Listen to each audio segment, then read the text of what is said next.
안녕하십니까. 영화 비욘드 유토피아는 북한 주민들의 탈출 이야기를 다룬 다큐멘터리입니다. 이 영화에는 자유를 찾아서 목숨을 걸고 국경을 넘은 사람들의 이야기에 그들을 돕기 위해 위험을 무릅쓰는 한 목사의 이야기가 담겨 있습니다. 오늘 그 실제 인물을 모셨습니다. 탈북 구조 활동가 김성은 목사님입니다. 안녕하세요. 안녕하십니까. 반갑습니다. 네. 뉴질랜드 처음이세요? 네, 저 태어나서 처음 와봤습니다. 너무 아름답습니다. 참 뉴질랜드 축복받은 땅이다. 우리 여기 만약에 탈북자가 왔으면 많이 울었을 것 같아요. 네. 모처럼 오셨으니까 좀 힐링도 하시고 가시면 앞으로 일을 하시는 데 많은 도움이 되실 수도 있을 것 같습니다. 목사님께서는 그 탈북자를 돕는 일 어떻게 해서 시작하게 됐는지 그게 좀 궁금하네요. 탈북 사역을 하게 된 계기는 정확하게 얘기하면 두 가지 이유 때문에 그렇게 됐는데요.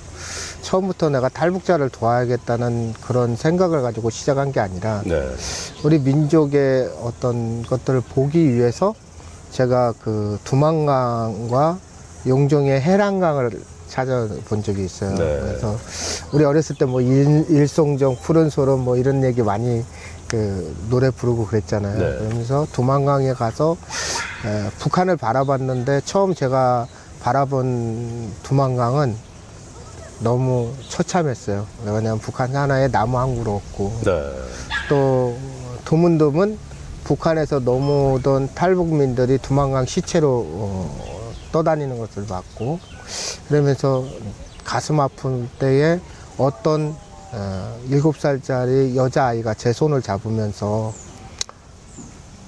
그때는 그 어린아이는 저를 모르니까 선생님, 같은 민족끼리 좀 같이 먹고 삽시다. 그러면서 그 깡마른 아이가 저를 바라보는 눈빛이 지저분하고 깡마름에도 불구하고 그 눈빛은 간절한 거기에 제가 하나님, 내가 우리 민족을 위해서 일할 수 있는 그런 사람이 되겠습니다 하고 좀 기도했는데, 다음날 북한에서 인민군 여중대장이 하나 넘어왔습니다.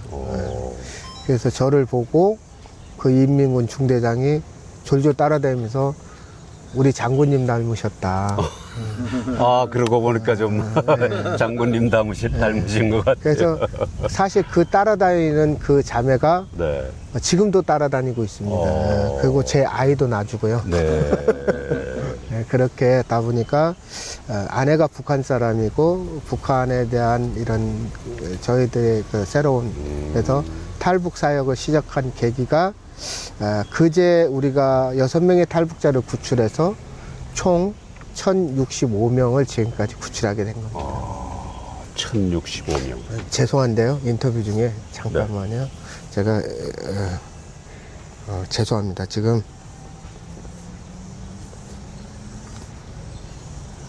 여보세요? 죄송합니다. 이거 중요한 전화라서. 혹시 이거는 말씀해 주실 수 있을지 모르겠는데, 목사님 그 신변에 뭐 위험 같은 거는 안 느끼세요? 위험을 왜 안 느끼겠습니까? 사실 북한에서 저를 2번이나 암살하러 왔었어요.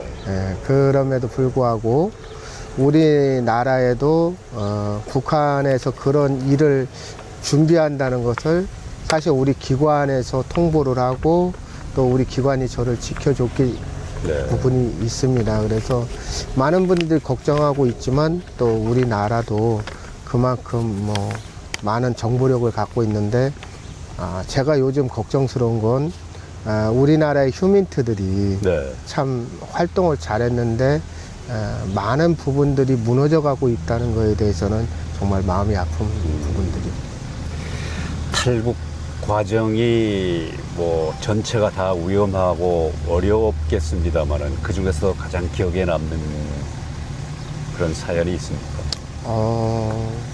탈북민들을 구출해 오면은 뭐 한 사람 한 사람 전부 다 그게 사연이고 다 눈물이고 그러는데, 사실 우리 갈렙선교에서 탈북자를 아까 1065명을 이렇게 도와줬다고 했지만 그 중에 저희들이 이제 한국에서 고아를 가장 많이 데려온 단체입니다. 네. 꽃제비죠. 네. 근데 이제 제가 가슴 아팠던 부분이 뭐냐면, 다 얘기는 할 수 없고, 네. 북한의 그 할머니하고 7살짜리 어린 그 손녀하고 살았는데, 할머니가 이제 병들고 죽음을 앞두고 있어서 자기가 7살짜리를 놓고 또 죽는다는 게 너무 비참했어요. 네. 그래서 그런 와중에 정말 그때에 다른 탈북자가 북한에 이제 한국을 오려고 하는 탈북자가 있었는데, 제가 그 탈북자한테 한국에 이왕 올 거면 북한에 고아를 데리고 오면 좋겠다. 네. 근데 저는 부탁한 건데 그 사람들은 의무라고 생각했나 봐요. 그런데 자기가 보니까 그 할머니의 손녀가 앞으로, 할머니가 너무 불쌍하니까 가서 내가 남조선으로 가려고 하는데 이 아이를 한국에 가서 목사한테 입양시키면 어떻겠냐. 네. 근데 이제 북한은 입양이란 단어를, 목사란 단어를 모르는 거죠. 네. 그러니까 부자냐, 부자다. 그러니까 그럼 얘를 꼭 데려가라. 그래서 그 애를 데리고 같이 탈출했는데 할머니 소원이 하나 있었어요. 내 북한에서 살면서 이밥, 쌀밥을 한 번도 못 먹어봤는데 네. 너가 한국에 가니까 저 아이를 데려가신 대신 쌀 3kg만 나를 사주고 가라. 그래서 그 3kg를 정말 내가 마지막으로 좀 실컷 먹다가, 그리고 이 북한에서 떠날 수 없는, 난 죽고 또 우리 손녀를 위해서 자기가 빌겠다. 그런데 그 아이는 제가 한국에 무사히 데려왔고요. 네. 그 이후에 그 아이의 그 고향 땅과 학교와 모든 걸 제가 촬영해 왔습니다. 그렇지만 할머니는 안타깝게 사망하셨고, 네. 그 아이는 한국에 온 다음에도 자기의 할머니에 대해서 잊지 못하고, 너 우리 할머니 살아있을까? 아니면 돌아가셨을 거야. 그런데 네 할머니 돌아가셨어, 이렇게 얘기할 수 없었던 그 목사의 마음이 굉장히 아팠던 기억이 있습니다. 예. 그 이 탈북자를 구하시면서 매 순간이 위험하고 또 힘드는 순간이었습니다만은, 그때마다 이게 그만해도 되지 않을까 뭐 이런 생각은 안 하셨어요? 제가 다큐멘터리 11편을 했다고 그랬잖아요. 네. 그 중에 8편이 저하고 생사를 같이 했던 PD가 하나 있어요. 네.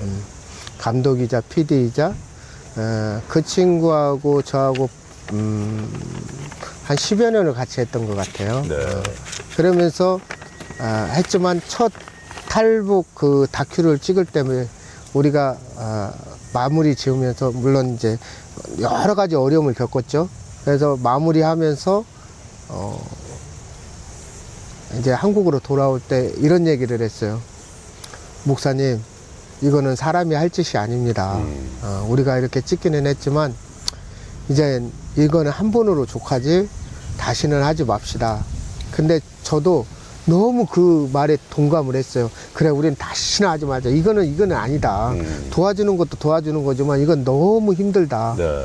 근데 한 2-3달 있다가 이 PD가 또 다시 연락이 왔어요. 목사님, 한 번만 더 합시다. 근데 저는 네. 그때 약속했잖아, 뭐 이런 게 아니라, 그래? 고맙지? 그래서 또 가서 또 탈출을 하고 올 때에 똑같은 말을 했습니다. 네. 다시는 이거 하지 말자. 그렇게 다시는 하지 말자고 한 게 11편의 다큐멘터리와 27년 동안 탈북자를 구출하는, 정말 말과 행동이 아이러니한 그런 속에서 이 일을 했던 것 같습니다. 네. 그냥 탈북시키는 걸 도와주는 것도 힘들 텐데, 거기다가 이 카메라를 가지고 촬영까지 한다는 것은 더 힘들 것 같아요. 사실 이 탈북자에 대해서 초창기에 저는 뭐 지금도 안타까워하는 게 있어요. 네. 왜 두만강에 막 시체들이 떠내려고 하고, 또 뭐 탈북자들이 그렇게 인신매매로 팔려가고, 그런 걸 카메라로 담을 수 있는 그런 순간들이 너무 많았어요. 그런데 그때는 한 손이 하는 거 한 손이 모르게 하자. 우리가 좋은 일 하면서 왜 나를 드러내느냐. 그리고 또 탈북자 인권도 있는데 이런 거 하면 되겠느냐. 그래서 제가 초창기 한 7년은 되게 자제를 했어요. 네. 그렇게 하면 안 된다. 또 우리 신학을 할 때도 내가 드러나지 말고 하나님이 드러나야 된다. 그래서 우리의 일을 다 감추고 그랬는데 어느 날 보니까 탈북자 신상이 너무는데 한국 사람 너무 모르는 거예요. 세계 사람들이 모르는 거예요. 그래서 제가 탈북자의 그 비참한 것을 사진을 몇 장 갖고 왔는데 그때 KBS가 깜짝 놀랐어요. 네. 그러면서 많은 사람들이 관심을 갖기 시작하는 걸 보면서 언론의 힘이 대단한 거구나. 우리가 하지만 한 사람이 아는 것보다 많은 사람이 알아서 그것을 한 곳으로 모으는 것도 되게 중요하구나. 그리고 또 저는 목사이잖아요.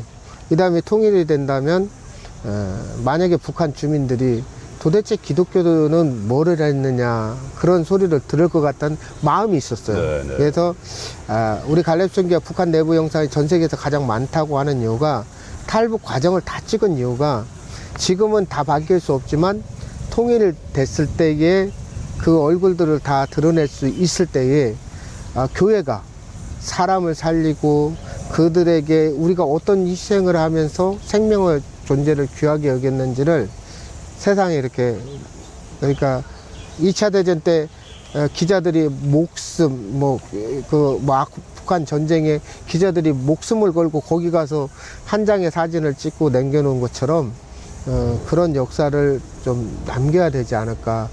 저한테는 그런 사명도 있어서 네. 탈북자 한 사람 한 사람의 그 어렵지만 그 모든 탈출 과정들이 저의 지금도 이 핸드폰에 있습니다. 뭐 탈북자에 대한 얘기는 많이 나오고는 있습니다만 일반 국민들은 그래도 아직 인식이 많이 부족하지 않을까 하는 생각이 드는데 어떠세요? 그래서 다큐멘터리를 찍은 이유고 비욘드 네. 유토피아가 탄생된 이유입니다. 네. 많은 사람들은 말로 했을 때 안타깝다. 저들이 정말 굶주려서 죽는 그렇지만 내가 굶주리지 않기 때문에 굶주리의 고통이 어떻다는 걸 또 느끼지 못하고 밀림을 24시간을 걸었다고 그래도 뭐 영화로 밀림은 생각했지만 실제로 걷는 고통은 느낄 수 없던 부분들이 비욘드 유토피아에 보면 그 사람들이 삶을 위해서 생존을 위해서 걷는 모습들을 보면서 또 많은 사람들이 공감해주고 느낄 수 있었던 거. 그래서 어떤 우리가 이제 100마디 말보다 한 번 실천인 것처럼 어떤 말을 듣는 것보다 그 영화 한 편의 힘이 정말 대단하다는 걸 제가 찍었지만 제 스스로 느끼는 그런 시간들이었습니다. 네. 비욘드 유토피아 이번에 그 오클랜드에서 상영이 됐는데 오클랜드 시민들 우리 교민들의 반응은 어땠습니까? 저도 깜짝 놀랐습니다. 사실 왜 놀랐냐면 이게 방송에 나가면 좀 죄송한 얘기인데 우리 한국민들의 북한에 대한 감정이 대단히 잘못됐다는 게 아니라 좀 어떤 식었다고 그럴까요? 네.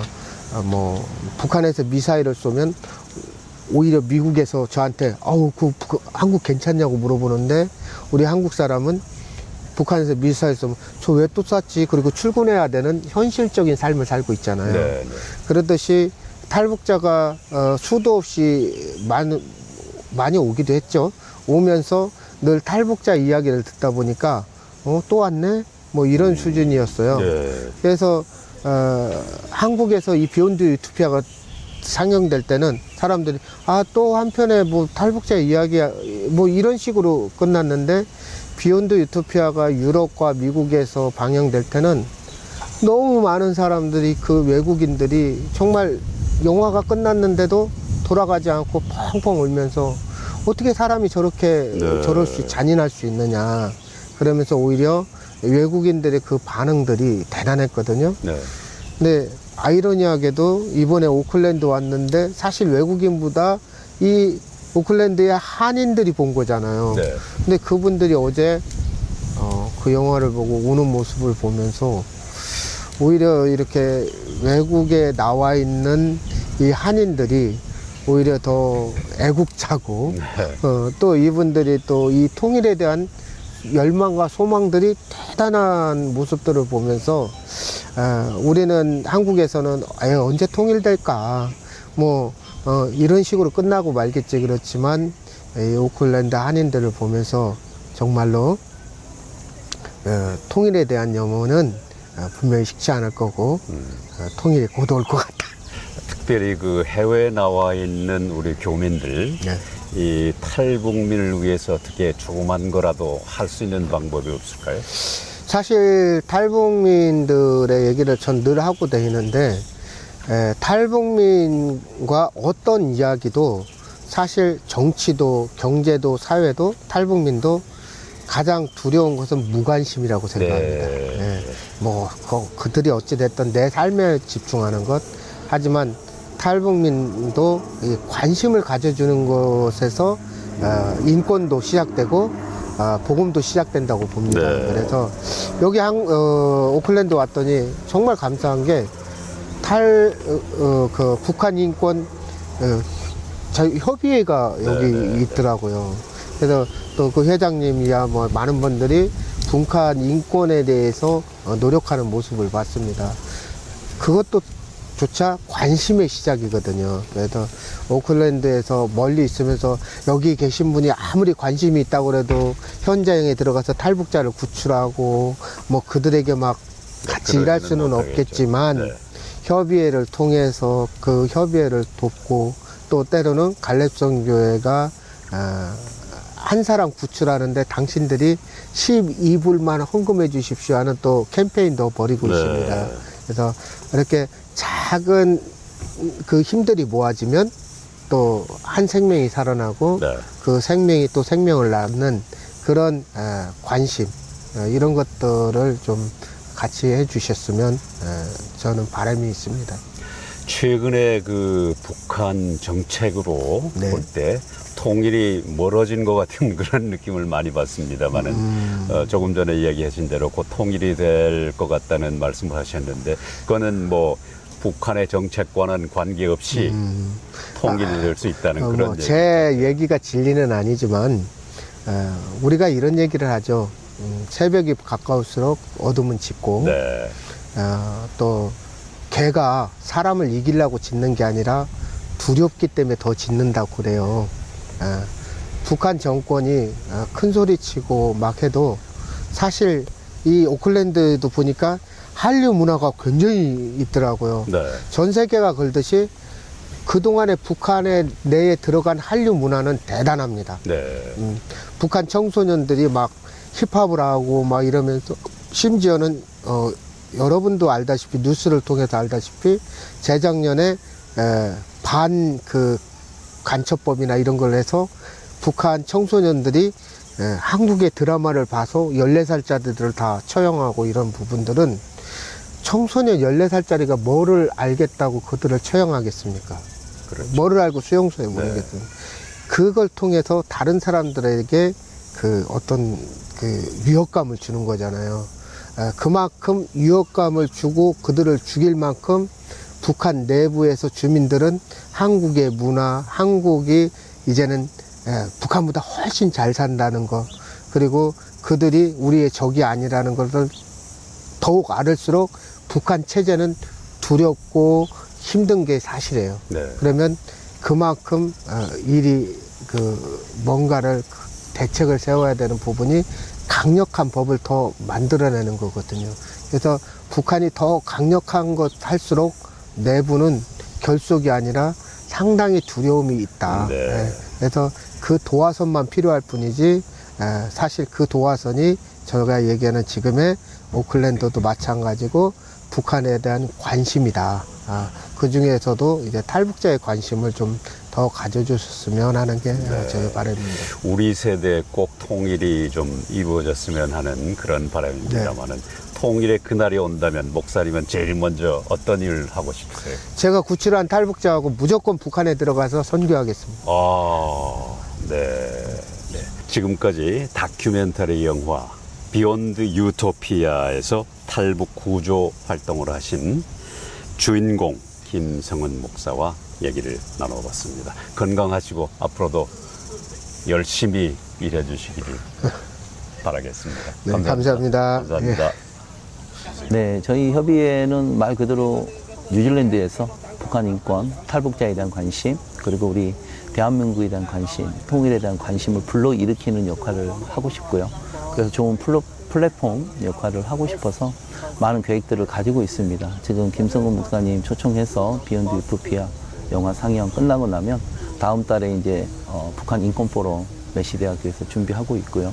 그리고 7월 달에 제3회 북한 이탈 주민의 날 행사 또 매년 하고 있는데 준비하고 있고 8월 달에 8.15 북한 이탈 주민 돕기 위한 통일 마라톤 대회 네. 준비하고 있고요. 10월 달에 아마 아실지 모르겠지만 캐나다 큰빛교회 담임하셨던 임현수 목사님 북한 수용소에서 꽤 오래 수용하시다가 어렵게 이렇게 나오게 되신 분 이제 초청하는 일정이 잡혔어요. 그래서 임현수 목사님 오셔서 또 한번 우리 북한 인권에 대해서 많은 부분들을 알리고 아마 그때 되면은 이번에도 이제 기회가 됐으면 좋겠지만 김성훈 목사님은 이제 뉴질랜드 현지 사회의 방송은 저희가 잡지는 못했어요. 일정이 너무 촉박해서. 그러나 임현수 목사님 오셨을 때는 이 나라 현지에 나갈 수 있도록 좀 잘 준비를 해서 네. 어찌됐든 현지 사회와 우리 교민 사회가 함께 북한 인권에 대해서 관심을 가질 수 있도록 하는 계획들 가지고 있습니다.